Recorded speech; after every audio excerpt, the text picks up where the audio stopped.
Hi, thanks so much for joining our webinar, and we are going to get started. Welcome to Greening Your Finances. My name is Gigi Norcross, Vice President of Business Development for Green Century, and I have the distinct honor of moderating today's webinar. Before I introduce our panelists, we'd like to run through a few housekeeping items. Each panelist will present for 10 to 15 minutes, and only the presenting panelist will turn their camera on during their presentation. However, we still recommend that you use the speaker view on Zoom. We definitely encourage questions. Please use the chat feature for your questions and feel free to pose questions at any time during the webinar. We will answer questions in the chat when we can, but we will also reserve time at the end of our webinar for a Q&A session.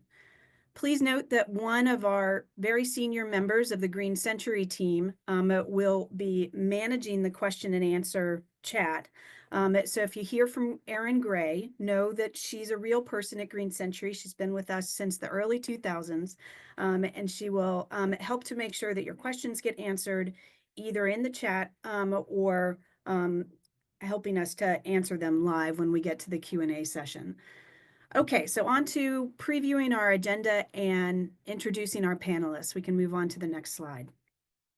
Today's webinar features three sections. The first will be covered by Tony Dutzik, who is Associate Director and Senior Policy Analyst with the Frontier Group, and he'll explain a little more about what the Frontier Group is in his presentation.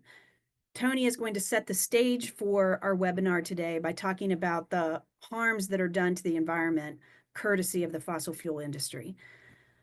Kathy Becker is our second speaker, who is the Responsible Finance Campaign Director at Green America. And Kathy will be talking specifically about how you can green your choices in banks, credit cards, and insurance products. Leslie Samuel Rich will round out our webinar today. Leslie is the president of Green Century Funds, and Leslie will be speaking to how you can align your environmental concerns and values with your investments, with an emphasis on divesting from fossil fuels. So that's our lineup, and let's get to it. Tony is first up. Hey, thank you, Gigi, for the introduction, and thanks to all of you for attending. We can go to the next slide. As Gigi said, my name is Tony Dutzik, and I'm the Associate Director and Senior Policy Analyst at Frontier Group. Frontier Group is a research and policy organization whose mission is to provide information and ideas to build a healthier, more sustainable America. You can find out more about us by checking out our website at frontiergroup.org or by following us on social media. We'll also be dropping a few links to some of our reports and resources into the chat at the end of my presentation. And as Gigi said, I'm here to talk with you today about the environmental problems caused by fossil fuels. We are all here presumably because we care about the environment and want to make it better. And when many of us hear these days about fossil fuels, our minds jump immediately to climate change. And there is a good reason for that, because climate change is an existential threat that poses challenges to us all. But there is much more to the story than that. Climate change is just the tip of the melting iceberg when it comes to the impacts of fossil fuels on our environment, health, and safety. And we'll talk about a few other of those impacts in this presentation today. Next slide. So oftentimes when we talk about the impacts of fossil fuels, we tend to talk in terms of statistics, and I will have some statistics to share with you over the course of this presentation. But I think it's oftentimes just as valuable to talk in terms of stories, because all of us, or most of us, I think, have some story, some way in which our lives or the lives of people that we love have been affected by pollution from fossil fuels. Maybe it's a nephew or a niece that had an asthma attack on a particularly smoggy day. Or maybe it's a special landscape that you love that has been affected by the construction of fossil fuel infrastructure. Or maybe it's just the experience of having watched an environmental disaster like the Deepwater Horizon oil spill take place on TV. All of us have these stories. Here's my story. So when I was 11 years old, my family moved to a new house right outside of Pittsburgh, Pennsylvania, where I grew up. And that is an area that had extensive coal mining in the 20th century, the early 20th century. If you look at the map, that yellow arrow is pointing to where my house was. The pink area is area that had been mined. And I remember when we moved there, taking a walk along our local road and looking off to the side of the road at the creek that was running beside it. And that creek was a shade of fluorescent orange that I hadn't seen in nature before. And that orange was from acid mine drainage from those abandoned mines. Now, here was a mine that had closed down decades earlier. The coal from that mine had been dug up and burned long before, and was still having an impact on our environment, even at that time, decades later. And to me, that was a reminder that the decisions that we make today about our use of resources and where we invest our time and our money and our energy can have impacts for generations to come. Next slide. So the key points I want to leave you with today are, first of all, that fossil fuels are dirty and dangerous sources of energy, that they create pollution at every step of their life cycle, and that a future with dramatically reduced fossil fuel use is possible. Next slide. So what do I mean when I say that fossil fuels pollute at every stage of their life cycle? We tend to think these days, especially when we think about climate change, of pollution happening at the end of the life cycle, when we burn gasoline in our cars or gas in our homes. But that is at the end of a very long and dangerous life cycle that begins with the pollution and disruption caused by mining and drilling, continues through the refining and processing of raw materials into usable fuels, extends through to the transportation of those fuels around the country and around the world, and concludes with the combustion of those fuels and the disposal of the waste products. Every step in that process, every step, creates the opportunity for fossil fuels and the waste products associated with them to find their way into the environment. Next slide. So let's talk about what that means for us practically. The most obvious problem, of course, is the role of fossil fuel burning in creating climate change. Burning fossil fuels produces about 3/4 of America's greenhouse gas emissions, and that doesn't include other emissions of greenhouse gases from other parts of the fossil fuel life cycle. It doesn't include methane leakage from oil and gas systems and from coal mines, and it doesn't include emissions from all of the energy that we use to extract and transport and process fossil fuels in refineries and move it along our highways, all of which themselves make additional contributions to climate change. Next slide. Burning fossil fuels also creates air pollution that poses an immediate risk to our health. Particulate matter and ozone pollution from fossil fuel burning can cause asthma attacks and raise the risk of premature death. And many components found in fossil fuels are actually toxic in and of themselves. Every year, it seems we learn more about the health impacts of fossil fuel pollution, and the news always seems to get worse. A 2018 study, for example, estimated that roughly 350,000 people in the United States die prematurely each year due to exposure to particulate air pollution from fossil fuel burning. That's just one pollutant. There are many others that are also associated with producing and burning fossil fuels. Next slide. Fossil fuels also jeopardize the health of our waterways. We extract dangerous fuels, sometimes from halfway across the globe, and we transport them by ship and pipeline and truck and train to refineries, and then again to our local gas stations or power plants. The opportunities along that trail for spills and leaks are numerous, and the impacts on waterways can be devastating. And the threats aren't just limited to oil and oil spills. The life cycle of coal creates the potential for acid mine drainage and also for the spillage of coal ash that is stored at power plants into waterways. The photo that I've included here is from a coal ash spill that took place a number of years ago in Tennessee, when a coal ash impoundment located next to a river burst, spilling its contents into local rivers. Not only did this event devastate the local wildlife and ecology, but the cleanup effort after that disaster led to, or was believed to have led to, numerous illnesses and even deaths among people who worked on the cleanup. So a huge and devastating impact on our environment. And there are indirect impacts on waterways as well. So fracking for gas and oil creates large volumes of wastewater, which then need to be dealt with, some of which can find their way into our groundwater supplies, and some of them find their way into our surface waters as well.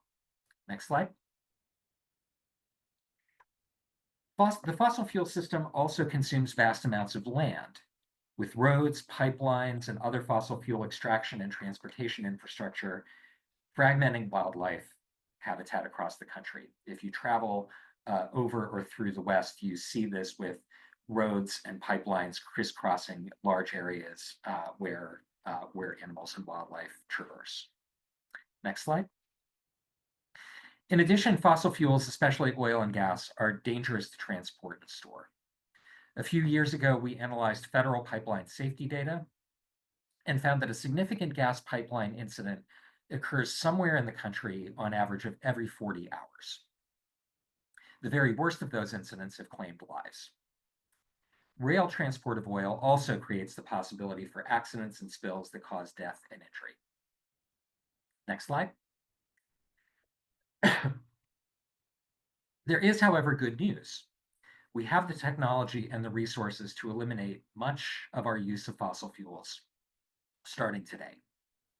Every state in the United States has the technical capacity to produce as much electricity from renewable energy as it currently uses, and many states have the capacity to produce much more.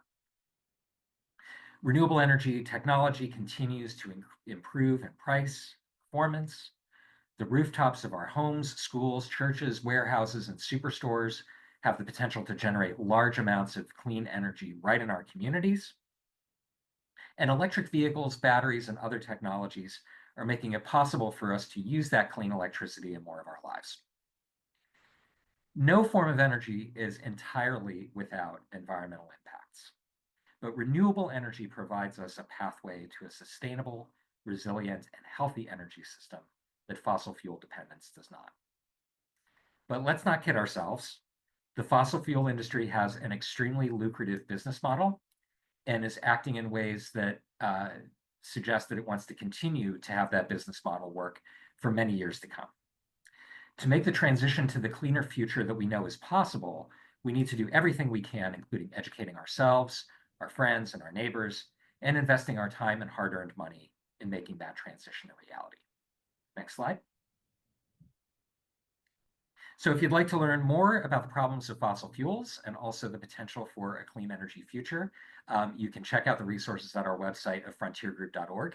We're going to put a few links in the chat to resources that might be particularly useful or that reference some of the data that we talked about in this presentation. And again, thank you so much for coming out today, and look forward to your questions. Thank you very much, Tony. Tony's remarks very much set the stage for the rest of the webinar, which is greening your finances. And we have two experts in that very area to talk about different ways in which you can make your money work for the planet. So first up is Kathy Becker from Green America. So I'll turn it over to Kathy now. Great, thank you so much, Gigi. And as Gigi said earlier, I'm the Responsible Finance Campaign Director at Green America. We work with banking, credit cards, insurance, and investing. Next slide, please. So we often think of our power as activists, as voters, as consumers to use our money to make change in society. But we don't often think about the things we have to do every day, our bank accounts, our credit cards, our property insurance, and our investing. But you can use those aspects of your finances to make a difference to struggling communities, to how corporations conduct themselves, and to the environment. That is possible. Next slide. So I'm going to be covering banking, credit cards, and insurance, and Leslie's going to be covering investing. And so one of the main differences between the two is with banking, credit cards, and insurance, you put your money in somebody else's hands. and then they can do what they want with that money. And that what they do with it might align with your values or it might not. So your job in those three cases is to find the right companies, the right banks, the right credit cards, the right insurance companies to do business with, that they're going to use your money in a way that does align with your values. With investing, you are in charge of your money. You decide where it goes. You may have a financial advisor. And in a little bit, I'm going to put some links up of Green America has a lot of financial advisors in our Green Business Network that do understand responsible and sustainable investing. But basically the choice is yours, even if you have a financial advisor. So you want to understand how that investing works. And Leslie's going to cover that piece. So next slide. So first I'm going to start with banking. So next slide. So where you bank matters. And so first you need to understand just how banks work. So if you put your money into a savings account in a bank, your bank can use that money pooled with a lot of other people's money to make loans. And they make loans to people and businesses. And then those people and businesses pay back the loans with interest. And the banks pay you interest for the privilege of using your money. It's just that the banks pay you a little less interest than they're getting from their borrowers, and that's how they stay in business. Next slide, please. So there's a difference. Not all banks are alike. On the one side, we have our very large mega banks.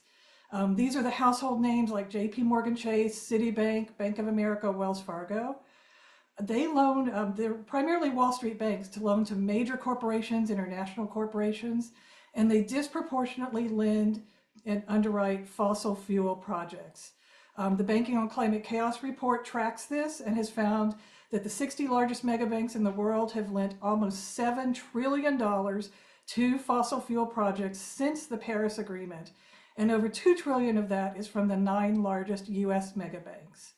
But in the United States, we also have a lot of community banks and credit unions. And a lot of these are mission-driven banks. Their mission is to serve their communities. So what they lend to is small businesses, to affordable housing, mortgages, social service agencies, schools, environmental works. And some examples of those banks are members of our Green Business Network, Beneficial State Bank, Amalgamated Bank, Self-Help Federal Credit Union, and the Clean Energy Credit Union, which is entirely online, but their purpose is to lend to people to help with installing renewable energy like solar panels or buying an electric vehicle. Next slide. So tomorrow, as it happens, Green America has a really great resource that I'm very excited about called our Get a Better Bank Map. This website will be live tomorrow. It's going to list over 3,000 financial institutions, banks, and credit unions with over 17,000 locations nationwide. And these are the mission-driven banks I've talked about. They have to fit at least one of the criteria that are on this slide, things like they have to be a community development financial institution or a minority depository institution or a B Corp bank. Many of them have several of those memberships and certifications. So you can find it at getabetterbank.org. The site is not live today. It's going to launch. We thought about launching it today, but decided to wait until tomorrow, being that it's April Fool's Day, and we wanted this out on a day when people weren't making a lot of jokes online. So next slide. We also have on that site and on our main website our 10 steps for breaking up with your mega bank. I won't read every one of these right now. You can see this in the slides that we will send out later and the recording. But we just basically break it down. It's a little bit of a process to move from one bank account to another bank account. You have to know what your automatic deposits and withdrawals are and move those one at a time. But we do want people to tell their old bank why they are moving. And encourage organizations that you're involved with to also make the switch. Next slide. Okay, next up is credit cards. And where the fees to these cards go matters. Next slide. So to understand how credit cards work, you want to understand how the issuers make money. There's the annual fee, which is the fee you pay every year to use the card. Not all cards have this. There's the interest fee, and those can be quite high. That's if you don't pay off your card every month and you carry a balance from month to month. And most Americans do, and Americans have very high credit card debt. But those interest fees also go to the issuer. And then there's the transaction fee, and that's invisible to most of us just using the card because the merchant pays it. And it's typically around 3% of the purchase price. Of that, some of that goes to the issuer.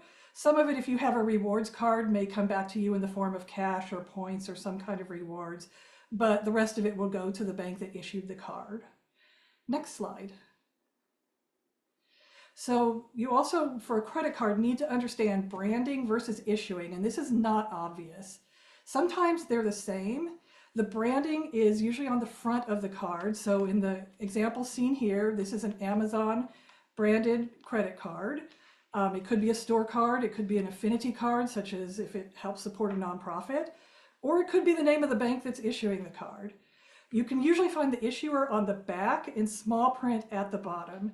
And in this case, the issuer is the JP Morgan Chase Bank, who happens to be the #1 funder of fossil fuels in the world. So the person that has this credit card might want to look into getting a different credit card issued by a different bank, because that's where all those fees I just talked about, that's who those fees go to. And if they're a big bank, they are disproportionately being used to fund fossil fuels. Next slide. So we have a guide on our website, and we'll have the link for that. So first you want to, if you can, find a community bank or credit union, one of the mission-driven banks. You can use our bank map. There's some other resources out there. And you want to find one that issues its own credit card. And then that's the bank that will be getting your fees, and they will be using the money for your community to help build your community. But if they don't issue a credit card, you'll have to look elsewhere, or if they offer a credit card outsourced. Some of them do outsource their credit cards, and a lot of them outsource them to an institution called Elon Financial, which is owned by US Bank, which is one of the fossil banks. So you just have to look at the fine print and find out who is issuing that credit card. Is it that bank or credit union itself, or have they outsourced it? Okay, next slide. And also on Green America, and you'll get this link, that's a link to our credit card guide. We also have several credit card just options. If you need to look for a card outside your own bank or credit union, with Amalgamated Bank, Hope Credit Union, Beneficial State Bank. There are 2 banking organizations that are not associated with fossil fuels that issue a lot of credit card. One of them is called First National Bank of Omaha, FNBO, and that's in the upper left or upper right corner. Another one is the Independent Community Bankers of America, and they represent the small community banks. They are who issue the Green America credit card. Next slide, please. Okay, next up is property insurance. And your insurance company also matters. Next slide, please. So as I'm sure everyone is aware, there are more and more climate-related disasters happening because we continue to burn fossil fuels, and these will keep happening as long as we continue to do that, and they will keep getting worse. Last year had 27 of these climate disasters costing $1 billion or more. It was the costliest year on record, and it does not even include the LA wildfires, which were 2025, and those are being estimated to cost $250 billion, which is more by itself than was paid out all of last year. So insurance companies are the ones on the hook for this. They're not renewing policies in a lot of climate vulnerable states. They're leaving states, they're restricting coverage, and they're also raising rates on everybody, 35% within the last few years. Next slide. So, but insurance companies are not, guiltless in this. The big ones, all of them, almost all of them, insure fossil fuel projects. They also invest in fossil fuel companies. So taking these one at a time, fossil fuel companies, they can't do a fossil fuel project such as building a frac pad, building a gas plant, creating a pipeline, or an LNG export terminal. They can't do that unless they have insurance. Just like you can't get a mortgage on your, to buy a new home unless you have insurance. And yet a number of the big insurance companies are insuring these projects. Okay, so I live in Ohio. We recently had, not recently, 2 years ago, the state legislature passed a law mandating fracking of our state parks and public lands. And the number one funder of those fracking pads is JP Morgan Chase. So they are funding that. These that are listed here are some of the companies funding the LNG export terminals.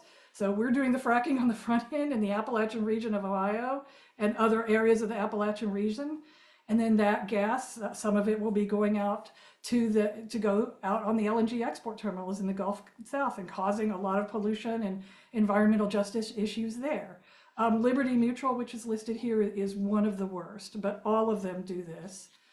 And then on the investing side, when insurance companies collect our premiums, not all of them are paid out in claims. They also do a lot of investments, and they make a lot of money off of these investments. Big insurance companies are some of the major institutional investors in the country. So you can see in this chart how much they're investing. By far, Berkshire Hathaway invests the most. That's the parent of Geico. But State Farm is up there too. AIG, Nationwide, a lot of the big ones, almost all of them do this. Next slide, please. So Green America is a solutions-based organization, and we decided to create a resource people could use to find insurance companies that do not invest in fossil fuel companies and do not insure fossil fuel projects. Either do not at all or just a small amount. So we created our Climate Smart Insurance Directory. It's a state-by-state directory. There are options in every state. Some of the climate vulnerable states have fewer options because so many companies have left, like from California and Florida. But most of them everyone has at least 4. Many of them have more, like a dozen to up to 18 even in some states.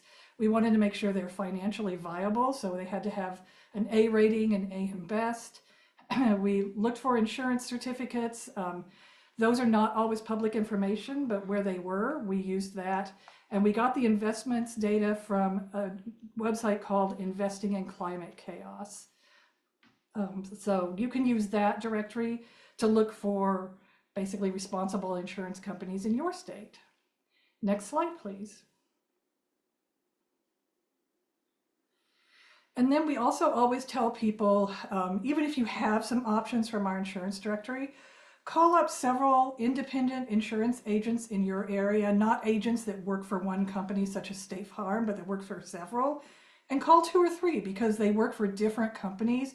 That will give you an idea of what is available in your state, in your area, and also ask for quotes. But what's mostly in our directory are regional mutual insurance companies. So again, just like with the banking and the banks and the credit unions, these are local and regional insurance companies. They don't have advertising budgets, so they're not household names, but they've been serving their community for decades, some over a century. And often you can save significant money from switching.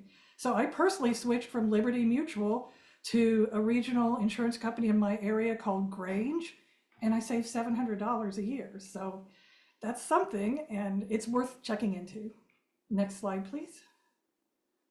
Yep, so that is it from me, and we will add these links in the chat. Thanks so much.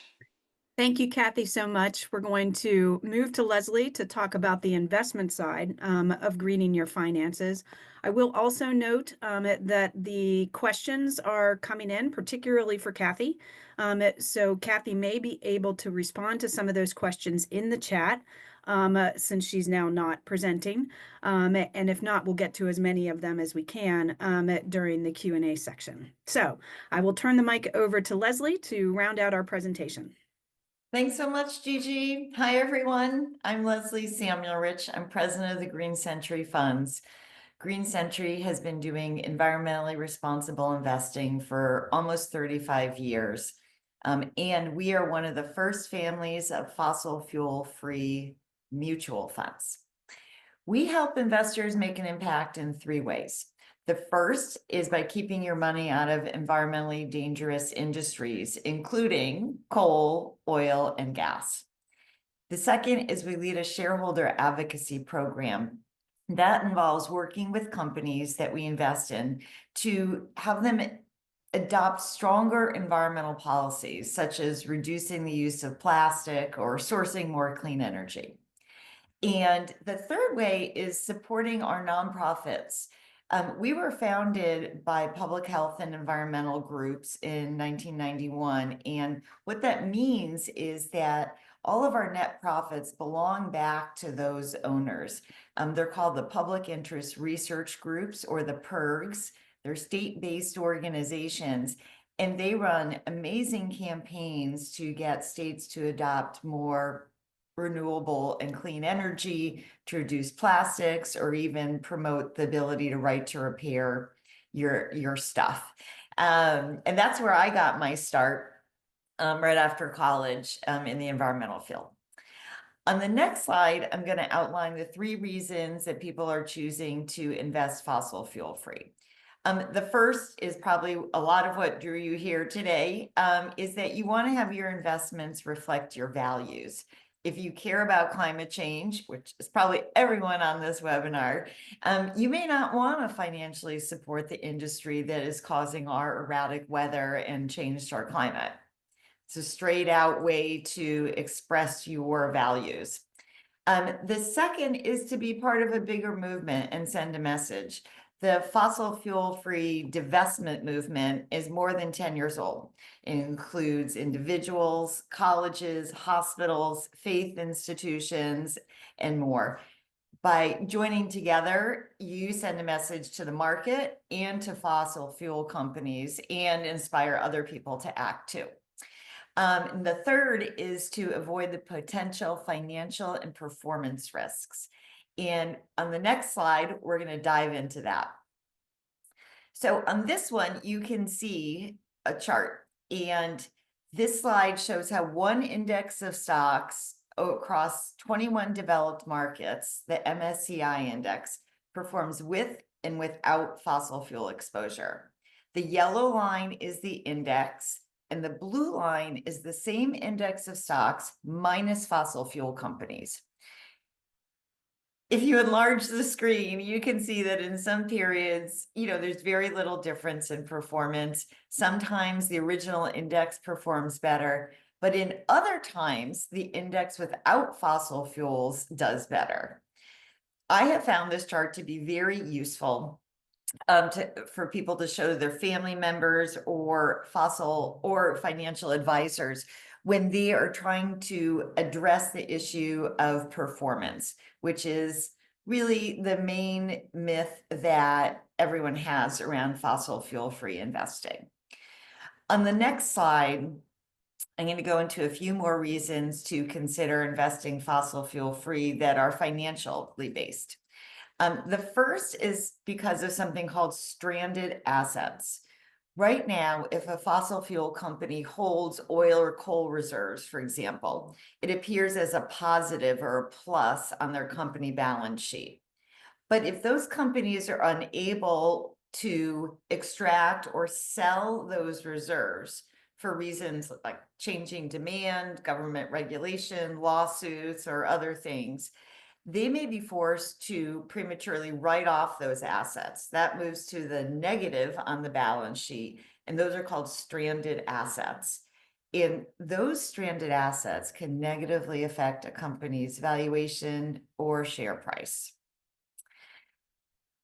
We didn't think this would start happening for 20, 25 years, but we've already seen some fossil fuel companies doing that. The second consideration is performance.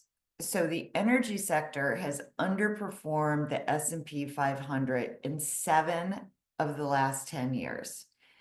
And according to the Institute for Energy Economics and Financial Analysis, that's a long one, it's also been one of the most volatile sectors in the 7 of the last 10 years. So we've got a lot of things going on with this industry. On the next slide, we're going to dive into how you can see if you hold and are investing in fossil fuels. First, you want to look at, if you're in a mutual fund or ETF, you want to look at the sector allocation. There's 13 sectors, and energy is one of them. What you want to see is a 0 in the energy sector. And to note, renewable energy gets counted in other sectors. So you don't worry about that one. The second is you can read the prospectus. That's the document that outlines how a fund is constructed. It has to say that is excluding coal, oil, or gas, or whatever else it might be excluding. Those are called screens. If a prospectus doesn't have that information, it means that the fund isn't structured to do that. And most likely, without you meaning to, but most mutual funds and ETFs do hold fossil fuels. The other places to look at is where all the places that you're investing. So there's your retirement plan at your company, there's IRAs, there's with your financial advisor. These are things that you can change one or you can change all of them. And so if we go to the next slide, I'm going to tell you how to do that and what to look for when you want to invest fossil fuel free. So first, in this prospectus, which honestly is like a long document, but you can read it if you want to and find this. It's called a screen or an exclusion. You want to see that it says that it actually eliminates coal, oil, and gas. Green Century has very extensive screens. So we eliminate exploration, extraction, refining, processing, and transmission of coal, oil, and gas. And that's in our prospectus, and it's across all of our mutual funds. The second, again, you go back to the 0%. You look at the sector allocation. You want to see that energy has 0% in it. You want to look beyond the name. Names are not highly regulated. And so there's been a lot of new products that might be misleading or confusing. So even if something is called sustainable or ESG, which stands for environmental, social, and governance, or green, that may or may not mean anything. So it might be an okay place to start, but you cannot rely on the name, unfortunately.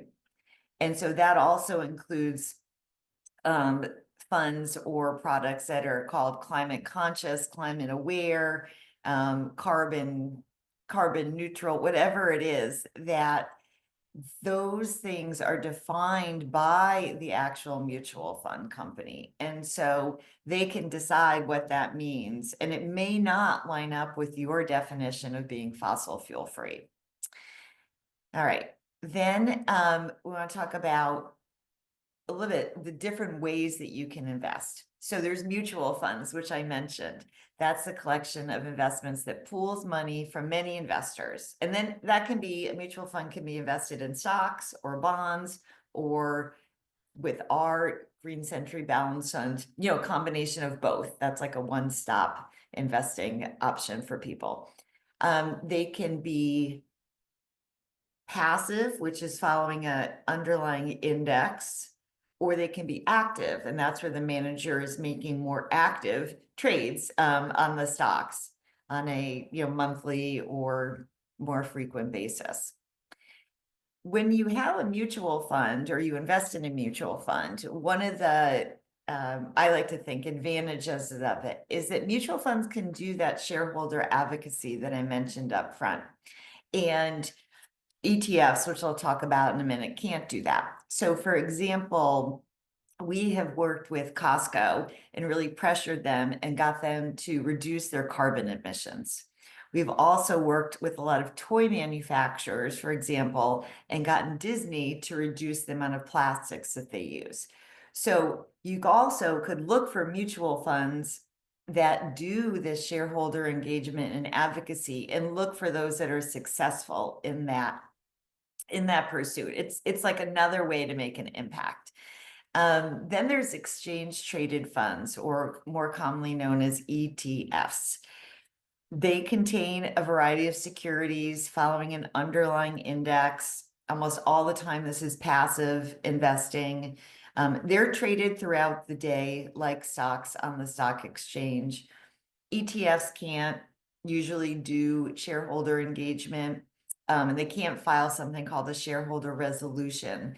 That's the question that appears on a proxy statement from companies, and usually they're questions about auditors and CEO compensation. But if negotiations are unsuccessful between an entity like Green Century and a company, we can put forth a shareholder resolution and have other shareholders take a look at it and vote on that. And then that gives us more leverage to negotiate with the company later. And then some of you may be invested in individual stocks. It's easy to figure out what sector they're in. If they're in the energy sector, you can always, sell them off or sell them off slowly so you get out of those options. So on the next slide, we just want to mention retirement accounts. It's that time of year when people are thinking about it a lot. So first, if you're working for a company or a firm, you may have a 401k or a 403b, and there are options within those. Not that many have fossil fuel-free options at the moment, is our experience, but you could talk to HR or someone at the company and ask for something like that. Sometimes also there's something called a back door in your retirement options, and you can get options that aren't among the several that are listed, and you could go through this back door and pick a fund that you wanted. You can start a traditional IRA, and traditional IRAs, the money you put in is not subject to being taxed at the time it's being invested, but it's taxed when you withdraw. Alternatively, you can start a Roth IRA. So you don't get any immediate tax deduction or credit now, but when you withdraw the money, it's tax-free. And people who anticipate being in higher tax brackets later on in their lives find that this might be the right option for them. On the next slide is how to get started. This is a guide that Green Century and Green America produced, and I'd encourage you to download this guide. It talks about some of the things I mentioned here and goes into a little bit more detail about how you can get started. So with that, hand it back to you, Gigi. Great. Thank you so much, Leslie. We will turn things to Q&A. Can we go to the next slide for a second? Because we have to go back a slide for just a second, because we have to show that. And then from here, we will go to questions. The questions the panelists can see, but we have been getting a lot of them and answering a lot of them over the course of this presentation. But we'll also take some time to answer a few of your questions live. So I'll start first, Leslie, with you. Okay. Vanguard has an FTSE social index fund, which uses SRI criteria, but many of the holdings are banks, JP Morgan Chase, Bank of America, for example, that invest in fossil fuels. So much BS and greenwashing. What is the answer? Well, the answer is to pick your priorities and look for alternatives if you don't like this Vanguard option. If you're interested in investing fossil fuel free, my opinion is that the first thing is to not invest directly in the fossil fuel companies. So that's oil, gas, and even coal. And so that's what you want to look for in those criteria. If you want to continue on, you can look at the banks. I will say that it is hard to for big funds to invest in all regional banks or eliminate banks altogether, because then you're eliminating a whole sector that you want to have exposure to usually. I know for us that we hold a lot of regional banks, but also you want to be more practical. With the collapse of a regional bank a few years ago, you want to be only in them. So public markets, you can't be pure in entirely, but do the best you can. Great, thanks. Tony, I'm going to pose this one to you. There were several questions that were posed from several different people about the environmental impacts of AI. So can you speak more generally to that? Sure. Computing uses a lot of energy. This webinar uses some amount of electricity. And that energy use has been increasing in recent years. But a couple of things have happened in the last couple of years that have led to a great deal of concern about rising consumption of electricity. Both the increased use of cryptocurrency and crypto mining, and then more recently, the explosion of interest in artificial intelligence following the Chat GPT rollout a couple of years ago. The forecasts of what is likely to happen with energy use as AI increases are all over the map, from a dramatic increase tomorrow to a more modest trajectory of increases over time. And there's really, discerning which of those futures we are headed toward is very challenging. We did a report, which I had posted a link to in the chat earlier, called Big Data Centers, Big Problems, that raised the concern that anticipating serving this large and growing energy demand is leading utilities around the country actually to keep open some of their fossil fuel powered power plants that they had been intending to retire. And this is happening around the country, and it is slowing our transition to clean energy. The thing that we suggest in that report is to use tools to slow that growth of data center energy demand through energy efficiency, through demand response. So actually at times when the grid is the most stressed, to power down data centers, and through the on-site use of renewable energy at data center campuses. That doesn't solve the problem, but it does make the problem a smaller problem that we actually have the capacity to address through increases in clean energy and other strategies.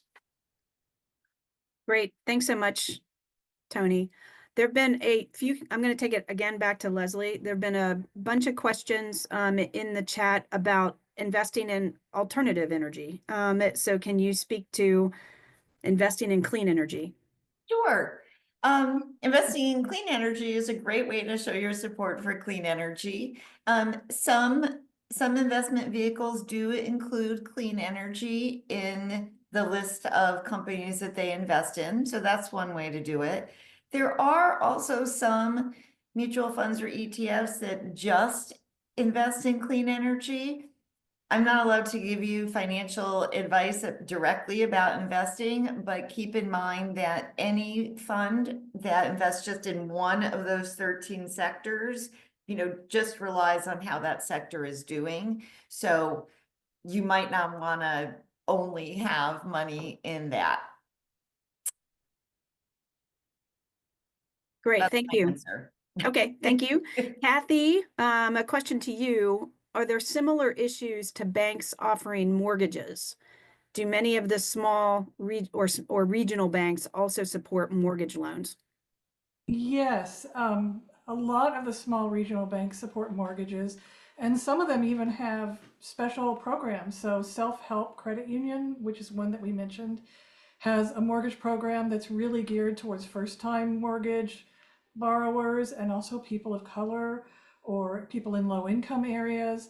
And they take a lot of people on mortgages that the big banks won't take because they do things like they don't count student loans against you if you are on the income repayment plan, or they have other things that they look at, lower thresholds for a credit rating, for example.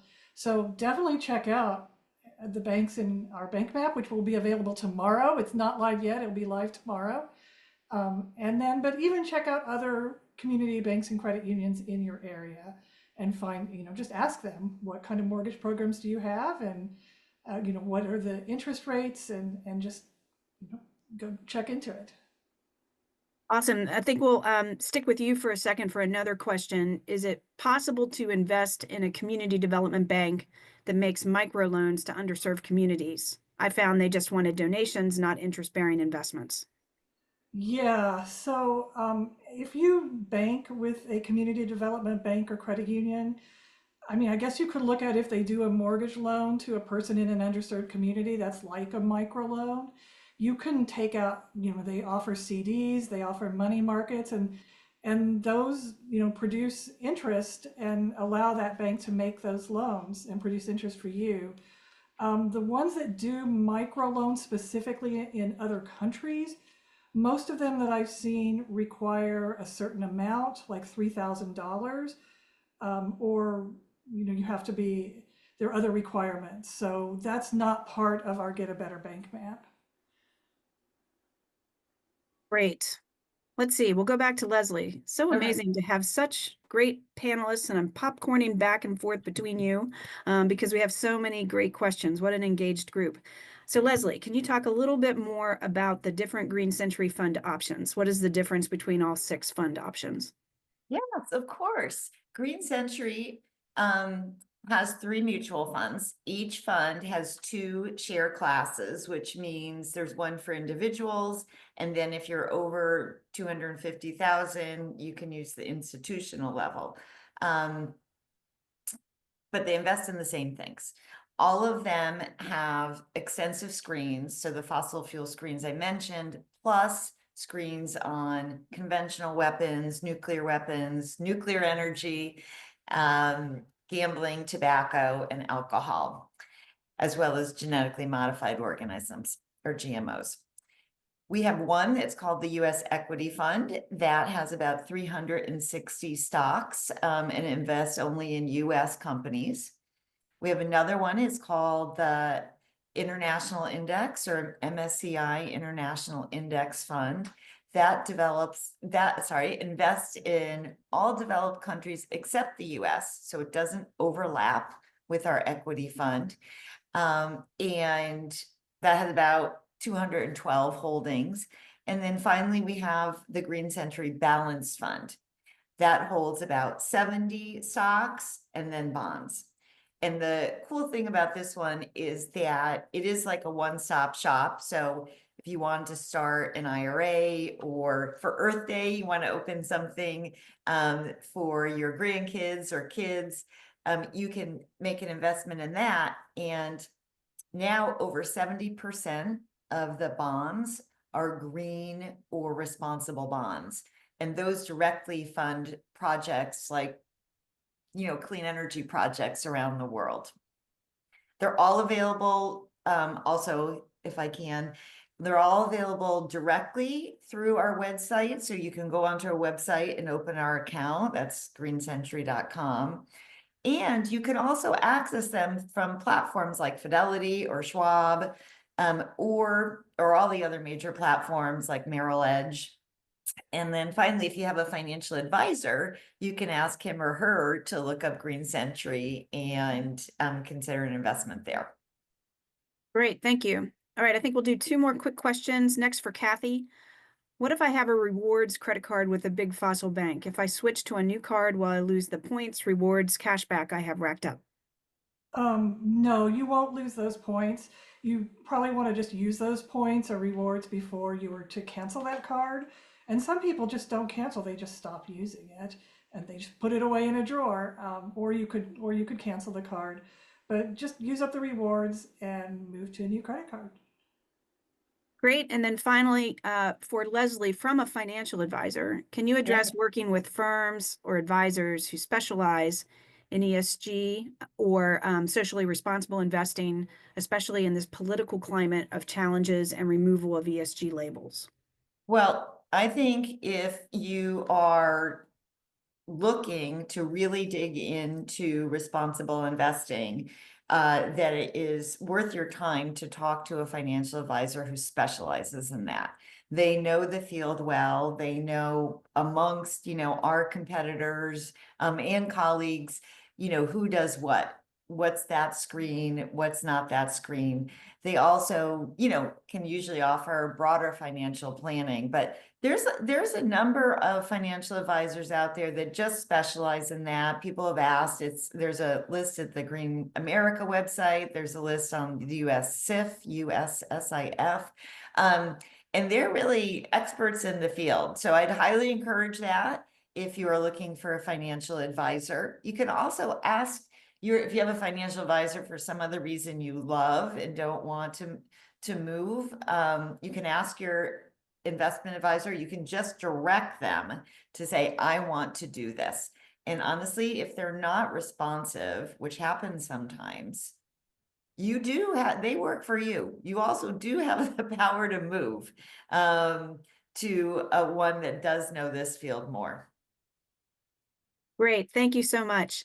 That is all that we have time for today. If we didn't get to your question, please know that we will, off this webinar, try to get back to you with an answer to your question, because again, it was such an engaged group and we appreciate that so much.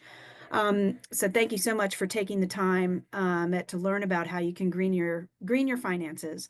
Resources were mentioned throughout this presentation. We've dropped links to some of those things in the chat.